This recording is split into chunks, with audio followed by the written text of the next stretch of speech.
Well, here we are. It is Friday. Let's see, October 6th, 2023. Fall is here, and this is the weekly video. We do these every Friday. We take a look at what's been going on in the auction market for Chinese and Asian art around the world, auctions that are coming up, and you all know, those of you that are regulars all know the deal here. It doesn't change too much. We just come up with new things all the time that we find in the market. One of the things I wanted to talk about right off the bat today was I've had a number of people that I've been talking to back and forth who have been having great success at buying things post auction that don't sell. Known as buy-ins. And I think we're heading into an era where we're going to see a lot more buy-ins, judging by the results in New York last week and the last couple of weeks at Asia Week. There was a bump in the increase of buy-ins. That means unsold lots that didn't make their estimates, didn't make their reserves. And it's just because right now I think there's a lot of people trying to sell things, and they've got inflated numbers in their heads. And it is not the time to sell things with inflated numbers.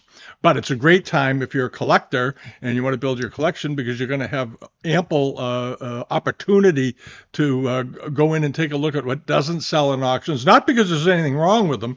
It's just that the seller asked for too aggressive, demanded too aggressive estimate and too aggressive reserves, which are the kiss of death in an auction. You want to go for low estimates, low reserves. The market will tell you how much your things are worth. That's the thing. The Asian art market and the auction market in general is extremely efficient. And they'll tell you what your things are worth, and it doesn't matter what the estimates are. It matters what the market says they're worth. And you can pretty safely rely on it. And one of the things I wanted to mention was the Heinemann sale. They had a number of lots that didn't sell. They had some lots that did very well, and I'm not knocking their sale at all. Overall, I think the sale did quite well. But there were a lot of lots that didn't sell. And they may still be available. And the deal with bought-in lots is that often you can contact the auction house post-sale and say, look, this didn't sell. Is the buyer interested in selling it? And you can negotiate, just like buying from a dealer, you can negotiate the sale of an item, you often at a very reduced price relative to the estimate. Once the sale's over, the people don't want the stuff back. The lawyers, if they're handling an estate, don't want the stuff back. They've got to close out the estate for whatever reason. Because usually by the time things get to the auction and have waited for the auction, especially on estate clearances, the clock is running, and they usually have maybe a year to finish up all of it for an estate. And if it's toward the end, the estate's just going to say, yeah, just sell it. We're doing fine. The estate overall brought in a lot of money. There's plenty of wealth here. Just sell the piece. And I personally can tell you that we bought things for 15% of the low estimate from some auction houses once the sale passes. It's a great way to try to find things. And the Heinemann sale had some of them. And how do you find them? You just look for lots that say passed. And the easiest and quickest way to do it, for example, is if you go to Live Auctioneers, and you can do it on Invaluable. Over here, you click the button Hammer Price Highest. Click that button.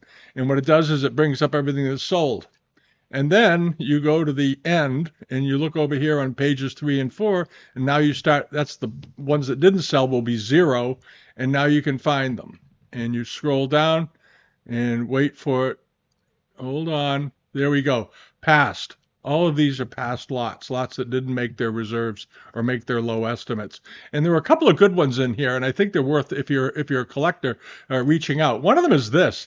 It's a soapstone figure of a Guan Yin, and it looks to be certainly a 19th century one, good carving with this very large food line. It measures around 5 inches tall. Now, it has a fracture through the stone, I noticed, on the back. Here. And the question is that a break, or is that just a natural crack on the stone? You need to find that out. If it's been cracked, it still has value, but the estimate on it would have been way out of line at 2,000 to 3,000. And it's the kind of thing that if the seller wants it gone, the starting bid was 1,000. Personally, if it has a crack in it, it's still worth probably 600 to 800, and that's what I would suggest you try an offer on it and see what they say. They may take it. The other thing is this blue and white, it appears to be a 19th century bowl. Now, Heineman's, if anybody at Heineman's is watching this, you do something that drives me crazy, and I don't understand it. And those of you that are looking right away will know what's wrong with this listing. There's no picture of the base of this thing. Okay, all it says is Chinese lotus bowl, 19th century. It's 10 inches, 10 and 5/8 inches in diameter, so it's a little over 10 and a half inches wide. It's a big bowl. But show the foot rims, for heaven's sakes. Even the major auction houses are doing that now because they realize that that's what people want to see. It gives them a much clearer understanding of the age of the piece. Is it first half of the 19th century, later in the 19th century? You cannot really tell much of the time based on their photographs, and you're just going to end up. The auction houses are going to end up just having to reply endlessly to foot rim requests from serious buyers. Unserious buyers never ask. Every serious buyer I know wants to see the bottoms of these pieces. And I don't understand why they don't include it. Anyway, back to this. This had a starting bid of $750 with a $1,500 to $2,500 estimate. That was a little aggressive. It should have been estimated probably at $700 to $1,000.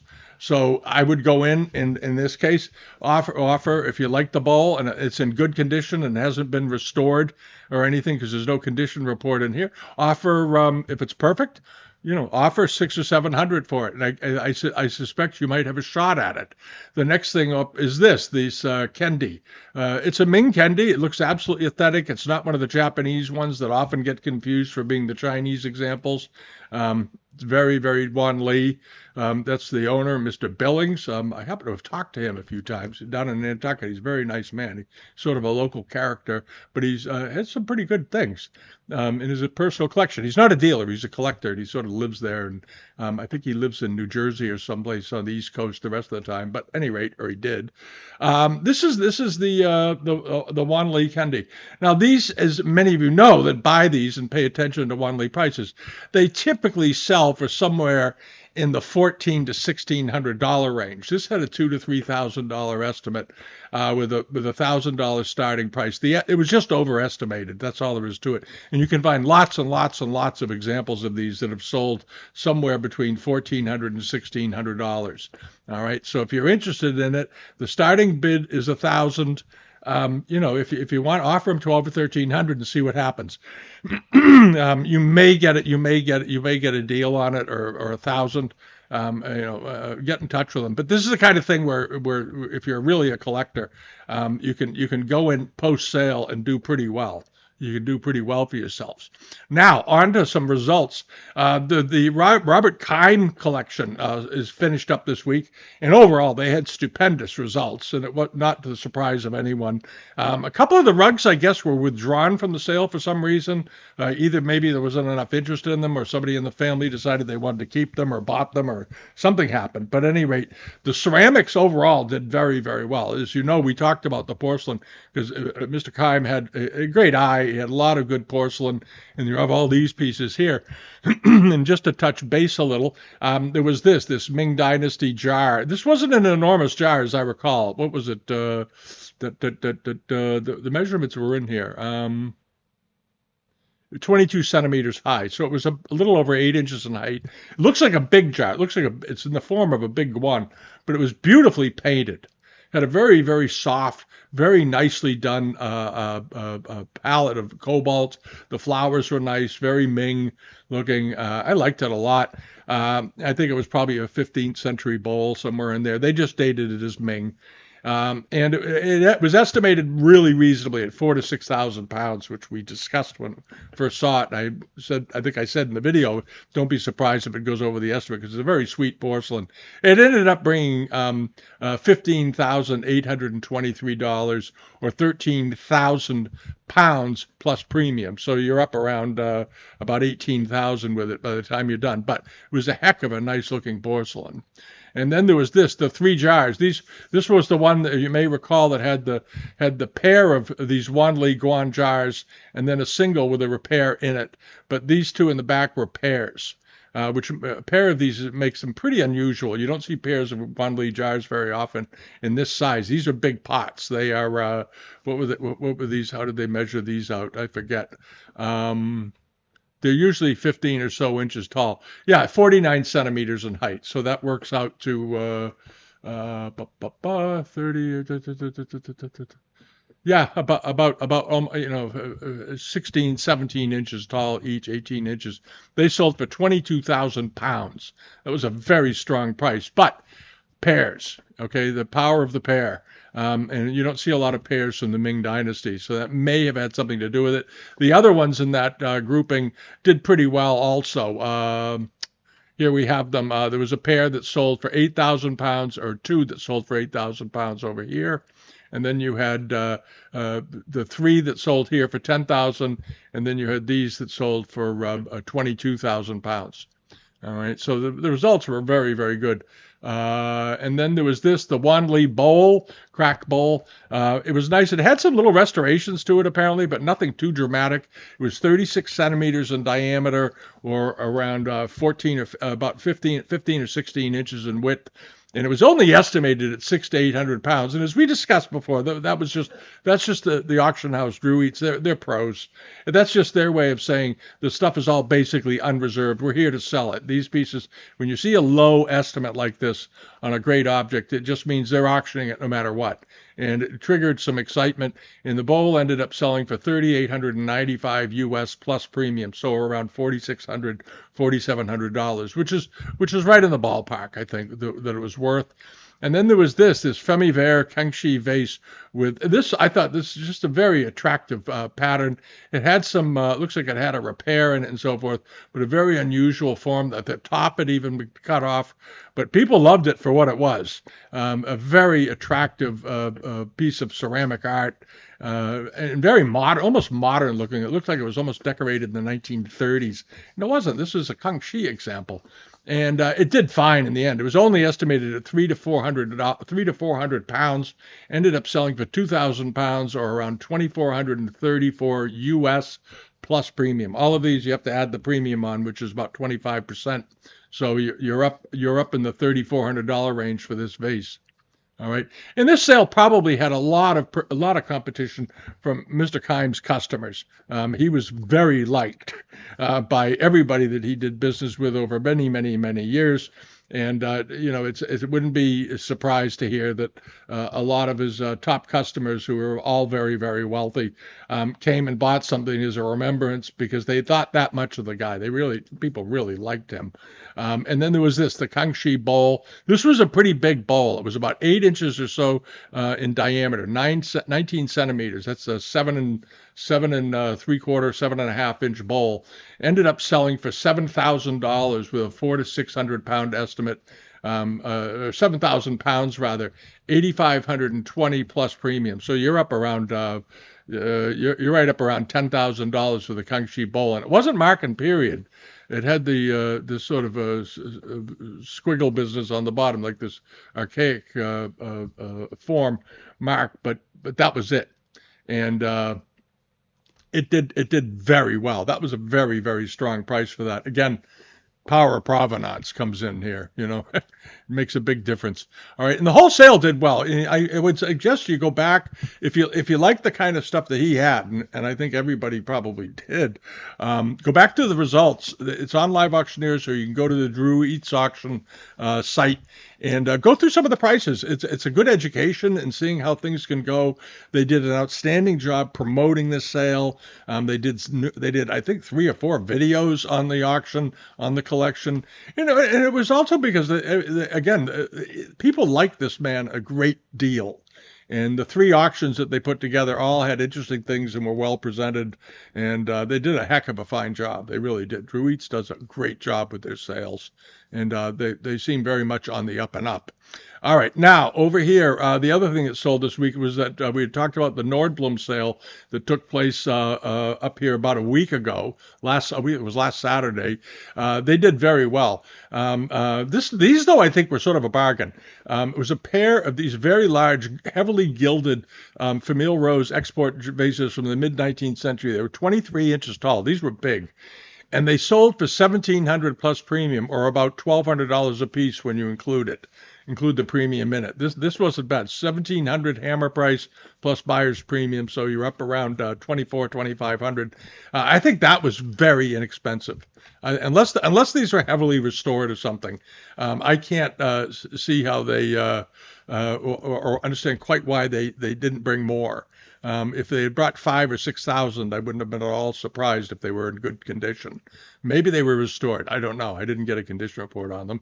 And then you had this, the black lacquered and gilt shaving mirror that is nearly identical to the one that's in Carl Crossman's book on the China trade. And this was a really nice stand, and the lacquer on it was in very fine condition. This was a really good example. I didn't see any breaks or chips worth mentioning on here. And in the center of it, it has an American house. These were made for the American and European market. It's either an English house or an American house, and you could obviously by the architecture. And this scene is the same kind of scene that you often see in federal period memorial weavings that were done as part of the women's crafts, ladies' crafts at the time. And they would do silkwork memorials. Sometimes they'd put an urn in the foreground and so forth.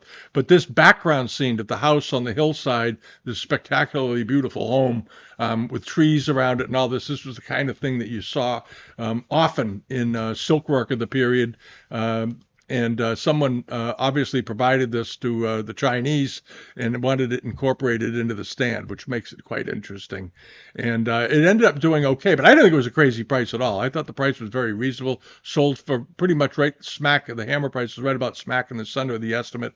The estimate was $1,200 to $1,800. Sold for $1,600 plus premium, so $2,400 for this. But very good piece of lacquer. Really, really, really good. The only difficulty in buying this is that depending on where you live, it could be a bit of a nightmare to get it shipped. But if you lived in the Boston area, you just swing over to Carl's and pick it up because that's a nice thing and well worth owning. The other thing that did well was the tray. I'm going to get back to that for a second. We'll talk about this tray a little bit. This I think was a steal. This was, I think, a steal. And for one reason, in the center of this thing, you've got an American eagle with a monogram on it. You do not see American eagle heraldic symbols on these early export trays. The style of decoration was very, very popular during the federal period. National pride was at its peak and all that sort of thing. And they would put the eagle on there. And there's the eagle right in the center of this. And that makes this a pretty rare bird. Not to use a bad pun, I guess there. That's a bad pun. That's a terrible pun. At any rate, this was a truly wonderful tray for the American market. If you're an Americana collector, I hope you got it because I think it went very, very extremely reasonable. If this was sold for $5,000, I wouldn't have been the least bit surprised. But the American market isn't what it was, not that long ago. So somebody got a great buy on it. But $750 plus premium pushes it up to about $1,000. And this was a nice sized tray. It was 31 inches in length. It was a good big tray and a great object, great historic object. And then slipping along over to here, this was in the sale. It's one of these sort of robin's egg blue and carved porcelains with gilt relief dragons on it. I saw this. I liked it a lot. The only thing with it was that it had a break over here on one of the masks, and it had been drilled. But it was still a very, very nice example. And it brought $800 plus premium, so around $1,100 roughly all in, which isn't bad for this at all. Had it not been damaged and drilled, probably would have brought $2,500 to $3,000. These are pretty rare. For a long time, people always attributed these to being modern. And I happen to know they were because I remember seeing these. There was a great antique shop on Charles Street in Boston. It was Mr. Lowe's shop, and he had these a few times in there, and they were all late Qing, and they were around in the 70s and the 80s, long before the flood of fakes came in. And this is when I suspect this one was made. All right, and then over here, this was the Heinemann sale out in Chicago. They had pretty good results. This was the American furniture sale that finished up this week. And one of the things that was in there was a China trade lacquered chessboard, and it was missing a couple of pieces. All right, admittedly, here and here it's missing a couple of pieces, but you could get them replaced. You could actually take one of these and have somebody mold a copy of it right from one of the originals, and just color it to fill it in, make it match the set. It wasn't that big a deal, because these chess sets with this many pieces are very, very unusual. Usually you don't see all the pieces like this. And the pieces, I suspect, were probably ivory. They maybe not. But somebody got this for nothing. This is a folding portable board made in the probably second half of the 19th century, around the mid 19th century, sold for just $450. That's a heck of a buy, a heck of a good buy. All they did is with 30 pieces, it was 16 by 16 open and 8 inches wide by 16 when closed. And it was located, interesting, it was in Cincinnati, in Sewickley, Pennsylvania. That was a nice piece of lacquer. Very, very good example. And this was a great buy. I don't know why maybe one of you had saw these or something, but this is both of these are early 19th century, possibly late 18th century, more likely early 19th century Chai-Ching period export bowls for the Western markets, for the American market. And here you have this shaped rim bowl with this very nice red patterning enamels around it and these little rondelles, very much in the federal style. And then this massive tureen with strap handles, a matching under tray, probably the original under tray from what I can see. This big, finial on top. Very, very attractive. And somebody got both of them for $400. The punch bowl and the tureen. Maybe they were all extensively restored. If they weren't, this was one of the great buys of the week.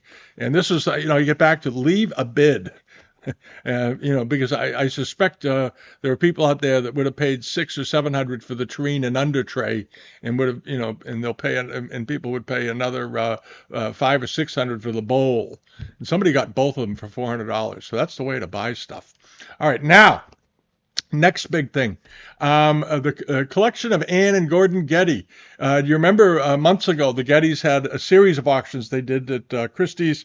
They were very successful. They brought in a fortune. The Gettys, of course, are highly advanced art collectors.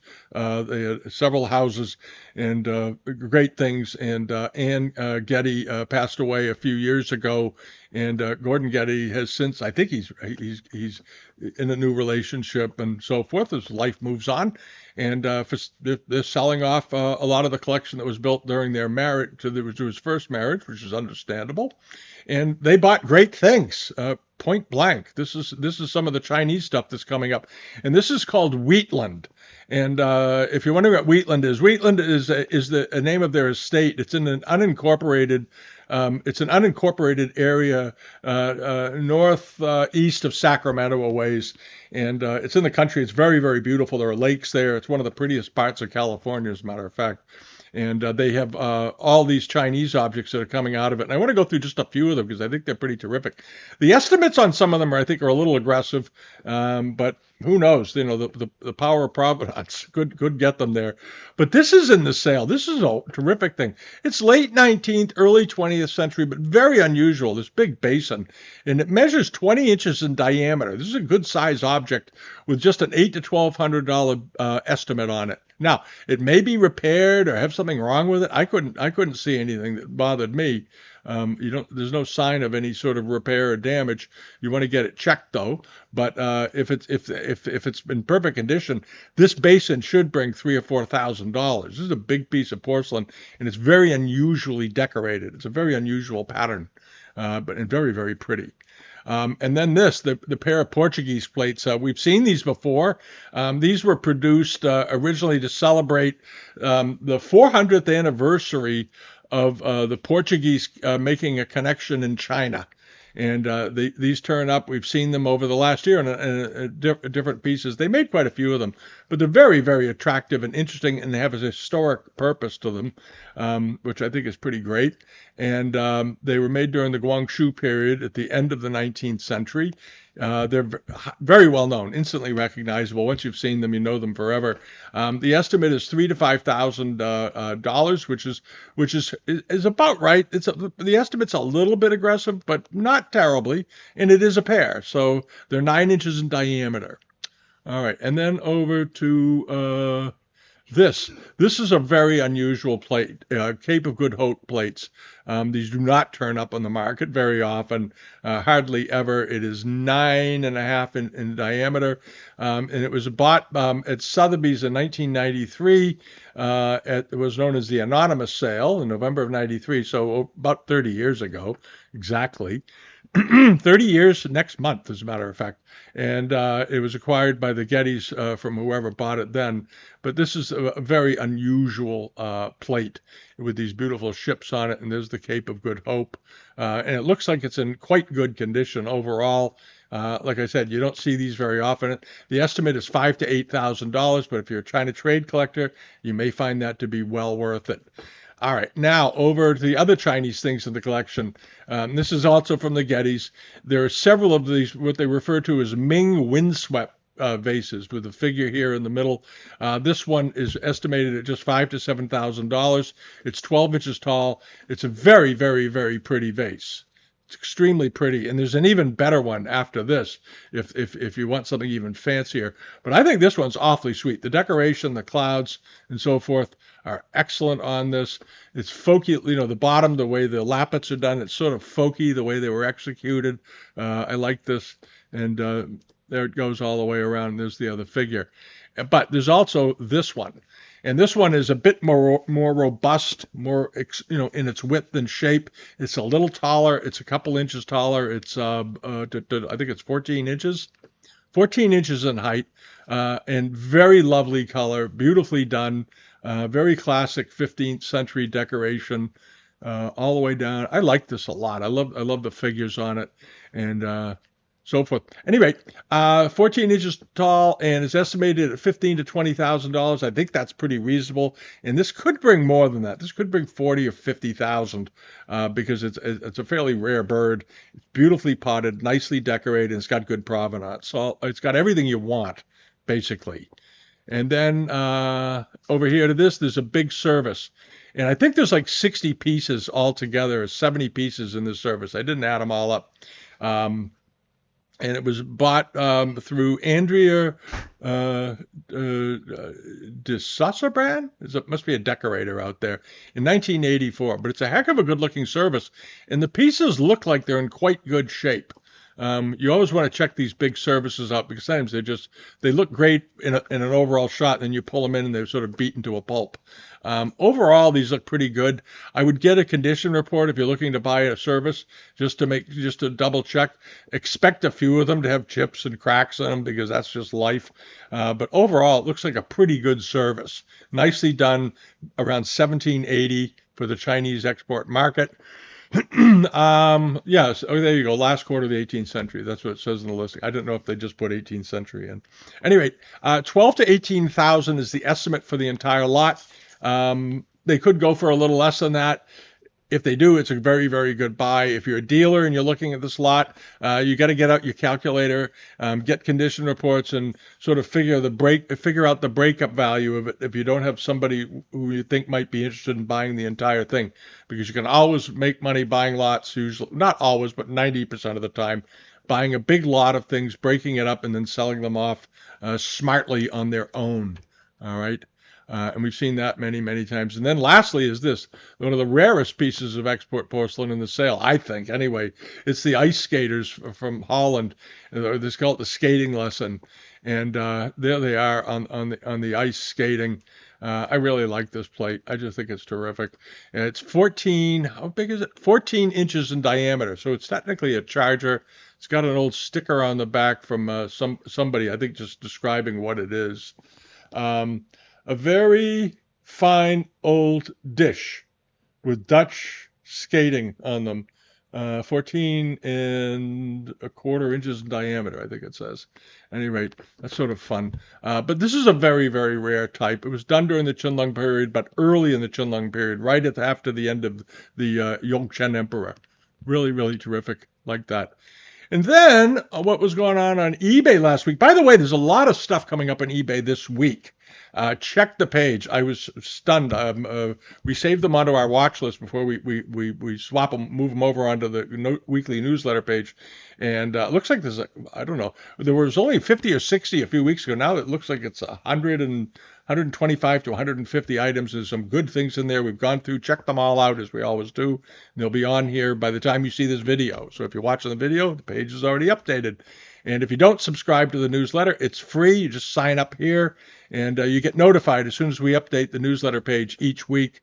And we're coming up on the 500th volume. We're at 498 this week. Next week will be the 500th one we've done. We've been doing these for years now, once a week for years. And here's last week's objects. There's quite a few good things in here, and the prices were strong. The prices were very, very strong. All right, and I want to go through some of them. There was this Zun vase, rose mandarin, 1840s to 1850, nicely done. There it is, and it may have been drilled in the bottom. We were trying to decide if it was drilled or not. It looks like there's a plug there, and when you look down inside the piece, you see that there's a plug right there. I don't know what these little black spots are like. They look like almost like little chips. So it may have been made into a table lamp once in his life, which is not uncommon. A lot of these were made into table lamps back in the 1920s to the 1950s. Very popular. At any rate, it sold for $600, which is perfectly fine. That's a very fair price. They sell typically if they're absolutely perfect and were never drilled, then they can bring 800 or 900 sometimes. But with a small hole in the bottom, these are almost expected to have been drilled, because that's I'm going to bet 60 or 70% of these were made into table lamps back in the day when there was a demand for Asian vases to be lamped. All right, and then there was this. This was very attractive. It was a 19th century pear-shaped vase. There's a picture of the bottom of it, late Qing, but I love the decoration. It's sort of they refer to these sometimes as bladder form vases, and you have this this berobed fellow in the center here, very nicely painted. It's got a lot of charm to it because his body sort of conforms to the shape of the vase. So the vase is voluminous at the bottom, and so is he. He's sort of a big guy. And it did fine. It brought $455. It wasn't a terribly large vase. It was only, what is it? A little under 10 inches in height. It wasn't a great big bottle vase like some of them that are 16, 17 inches. It was a small one, but nicely done. Sold for $455 and $18 shipping, for example, from Oklahoma to here. And then the Republican vase that we talked about, it did fine at the end. It brought $3,051. This was a really, really nice example. The Famille Rose enameling, the decorating was very subtle, very delicate. All the way around, the shading of the faces was lovely. You get this wonderful moon door here, and so forth. But the quality of the decoration was excellent, very fine, very, very fine workmanship on a very high quality porcelain. And it had, of course, the apocryphal Qianlong mark. It's upside down here in the picture. If you're looking at it, scratching your head, it's just that this happens a lot. People get the seal marks upside down. Anyway, it did fine. $3,051. And this could have brought more. I think that's sort of on the lower edge of what we thought it would bring, but it sold fine nonetheless. And keep in mind, this vase was big, 19 inches. Most of the vases you see in this pattern, in this style, are under 11 or 12 inches. A lot of them are in the 8 to 10 inch range. This is a big one, 19 inches in size. So that was I think a very nice thing. And then there was the dragon panel with the rondelles. These turn up fairly often in the market. We see them all the time. We've had many of them on the show. It was a popular pattern that was done during they were selling these between the 1890s and the 1930s and 1940s and years. And this was a nice, crisp example. And I think the price was extremely reasonable. And there's that purplish silk background that's here. The edges had a little tiny bits of fraying on them. I don't care about the edge trim on these ever. because that can always be fixed. It's the middle, the body that matters. And this was a good buy. $1,120. That was a smart thing to buy. That was a good, crisp, clean example, 19th century, and nothing to apologize for. No fading in the colors, because that's the color. That's what they should look like. A lot of times you see them, they're sort of soft and muted from sunlight and being out in the air and so forth. This is what they should look like. This is what they looked like when they were new. These very strong colors, very vibrant. And then there was this late Qing to Republic period. Is this a gauze robe or a silk robe? It looks like silk. Had no liner in it, with metallic threads and so forth. Most of sometimes these are ascribed to being late Qing. Other people think that they're always Republic period. So I think this one to me looks more likely to be slightly on the Republic side than the Qing side, but it's just an opinion. Get your Silk Road book out and you decide. Had a bit of fading up here. You'll notice that the sleeves in a couple of places here are sort of a dark, like a purple color. And up here it's much lighter, and that's usually from sunlight. Do not leave your silks hanging in the sun ever. In the end, it brought $1,413, which was perfectly good.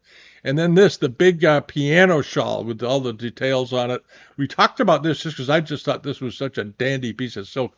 And the colors were good, and it was very large. I forget what it is, like 70 or 80 by 80 inches or something, 7 feet by 7 feet. But look at the workmanship in here. Boy, there's so much work in this thing. Absolutely breathtaking. Here's a wonderful bird with all the feathers coming down. It's a peacock. You can see the eyes on the tips of the peacock tail and so forth. Just great.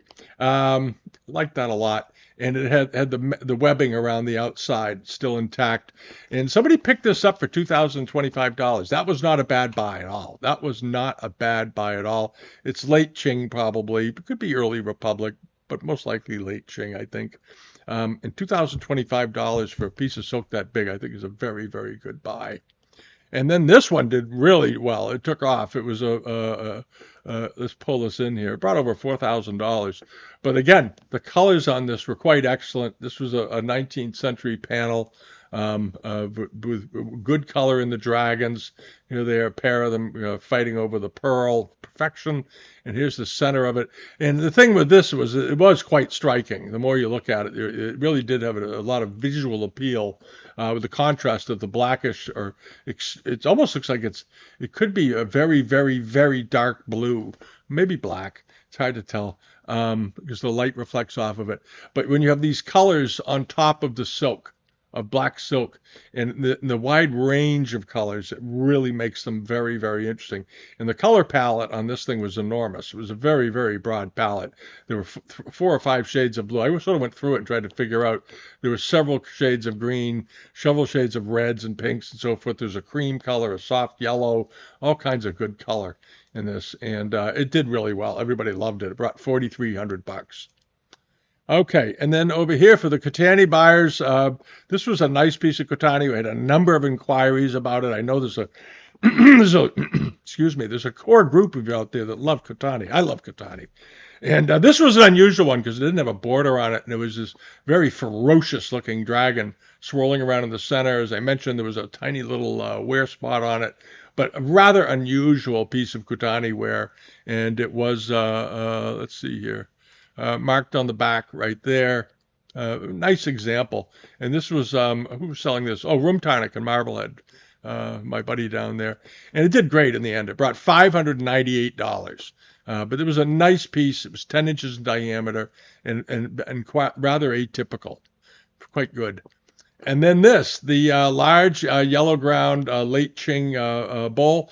And what struck me about this was the size of it. Most of these you see, I've had many of these in this pattern before, but I don't think I'm not sure if I've ever had one quite this big. This thing was like 10 inches in diameter. Most of them are 5 or 6 inches, 4 or 5 inches. They're fairly small. This one was 10 3/4 inches wide. This was a really big one. That's a massive food pot, and it had this beautiful red enameling with flowers on the interior, a little bit of wear here and there, but nothing distracting to it. The guy did a really good job photographing it. There's the bottom of it. See if there's any more pictures we can't get to. There we go. And there you have it. It's got the chin lung mark, but the chin lung mark, of course, when it's done in this way, is it nearly always means late Qing to Republic. But this was a beautifully done bowl, really, really attractive. And in the end, it did great. It brought $3,650. Not a surprise there at all.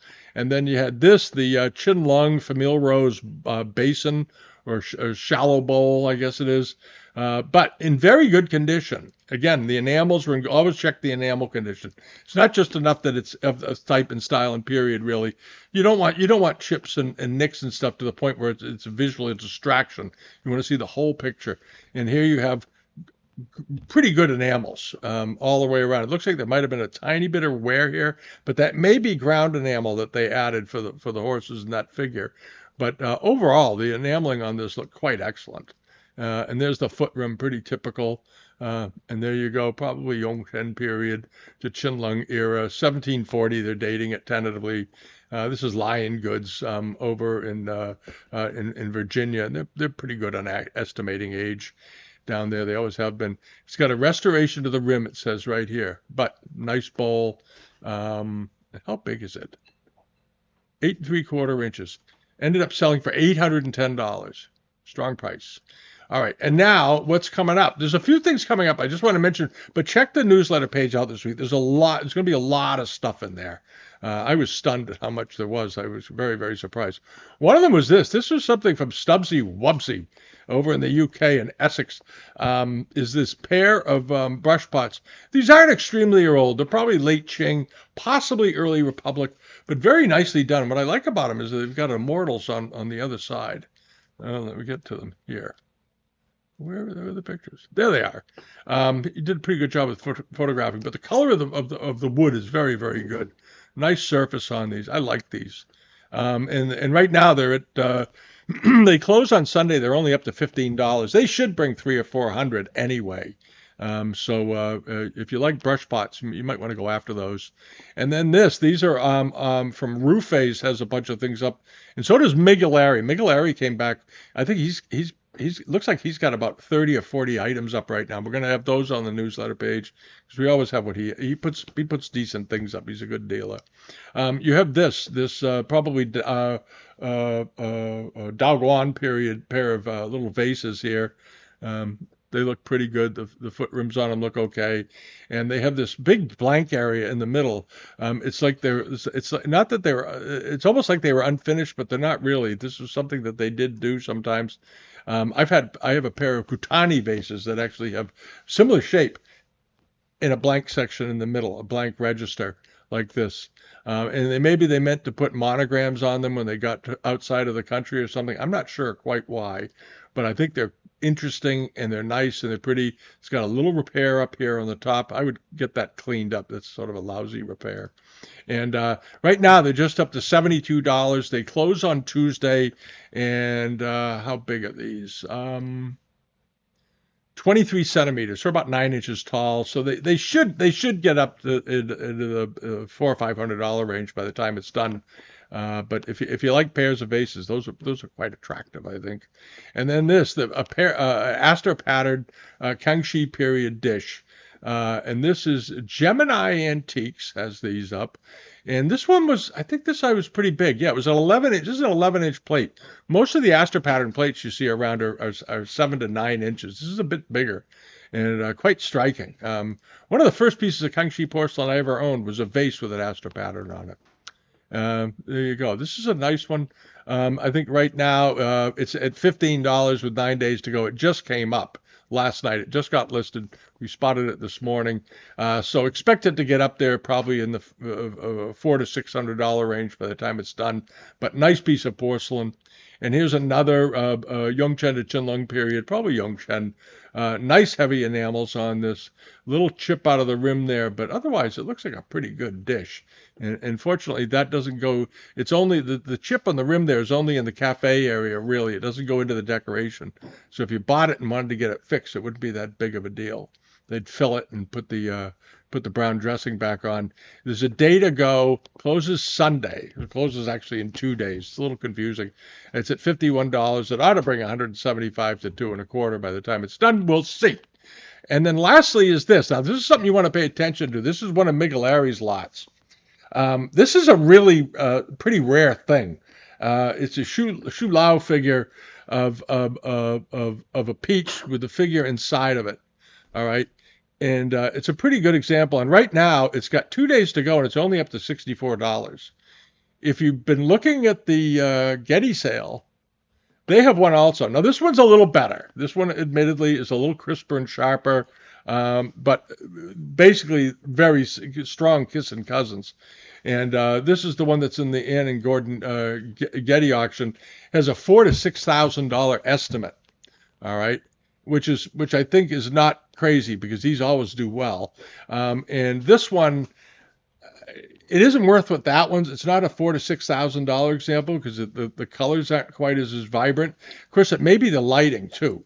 In a different light, like this is, Christie shoots their things under really outstanding lighting. They really get the lighting. They got it nailed down. Their camera guys are amazing, just like Sotheby's and Bonhams and the rest of them. They know how to take pictures. They're great tabletop photographers. But maybe ask Miguelari if he has any pictures of this in natural light and see how it looks then. All right, because this is a pretty nice peach, and I wouldn't be at all surprised, if the other one's worth 4 to 6, this one's worth 2 to 3, and 2 to 3,000, not 2 to 300. And right now it's languishing at $64. But don't buy it because it's going to go cheap necessarily, unless you're a dealer. But if you've always wanted one of these, it's your chance to try and get one without spending a fortune, because it's right now it doesn't seem to have a lot of traction. All right, but it should have some traction. All right, and that's about it for the week. This is sort of a long video, and there's a couple of sales coming up. I'm trying to get to. I got tied up this week with doing a bunch of things and didn't get around to it. But there's some good sales coming up, and I'm going to talk about them. I'm going to go through the Freeman sale that's coming up. Try to get that out over the weekend maybe. And I'm working on this auction reserve and estimate video. I think you're all going to get a kick out of it. I've been gathering data and then crunching the numbers and looking through and seeing how they do. And it's a pretty eye-opening thing when you sit and really look at the numbers. And we're going to talk about that. I hope you enjoy it, and have a great weekend. All right, it's been very nice here this week. It was 83 degrees. So wow. And we had a bunch of people sign up for Patreon this week. So thank you for that, to subscribe and support the channel. We do appreciate it. You can find the link to it below here if you want to do that. It helps us out a lot, and takes the pressure off when we need to buy all this new software and whatnot. We just added some stuff to the bitamount.com site, and for displaying and power and so forth that we have to do. Anyway, have a great weekend. See you all next week, and thank you for watching. Leave a comment, give us a thumbs up, blah, blah, blah, blah, blah. All right, everybody. Bye-bye.